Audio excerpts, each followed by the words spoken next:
தினம்தோறும் விளக்கேற்ற நல்ல எண்ணெய் இதயம் நல்லெண்ணெய். இந்திய உற்பத்தி துறையில் 4 ஒருவருக்கு வேலை வாய்ப்பை வழங்கும் முக்கிய துறையாக கைவினை மற்றும் கைத்தறித்துறை விளங்குகிறது.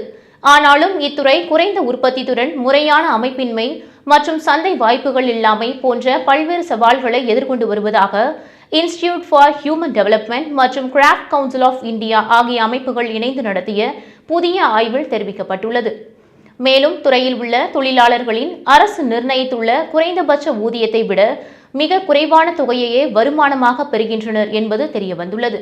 குறிப்பாக ஒரு தொழிலாளரின் சராசரி தினசரி வருமானம் வெறும் 270 ரூபாய் மட்டுமே என மதிப்பிடப்பட்டுள்ளது. அசாம், ராஜஸ்தான், தமிழ்நாடு, உத்தரப்பிரதேசம் மற்றும் மேற்கு வங்கம் ஆகிய 5 மாநிலங்களில் இந்த ஆய்வு மேற்கொள்ளப்பட்டதில் தமிழ்நாட்டில் உள்ள கைத்தறி நிறுவனங்களில் 66% கடந்த 10 ஆண்டுகளில் உற்பத்தி வீழ்ச்சி அல்லது தேக்க நிலையை சந்தித்துள்ளதாக கூறப்பட்டுள்ளது. இதேபோல உத்தரப்பிரதேசம், அசாம் மற்றும் மேற்கு வங்க மாநிலங்களிலும் பெரும் அளவிலான நிறுவனங்கள் பாதிப்பை சந்தித்துள்ளன.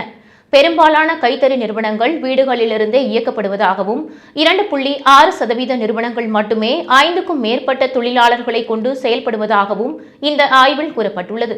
மேலும் இதில் பெண் உரிமையாளர்களின் பங்கேற்பு அதிகமாக இருந்தாலும் பெரும்பாலான நிறுவனங்கள் இன்னும் முறையான அரசு திட்டங்களில் பதிவு செய்யப்படாமல் இருப்பது கவலைக்குரிய விஷயமாக உள்ளது.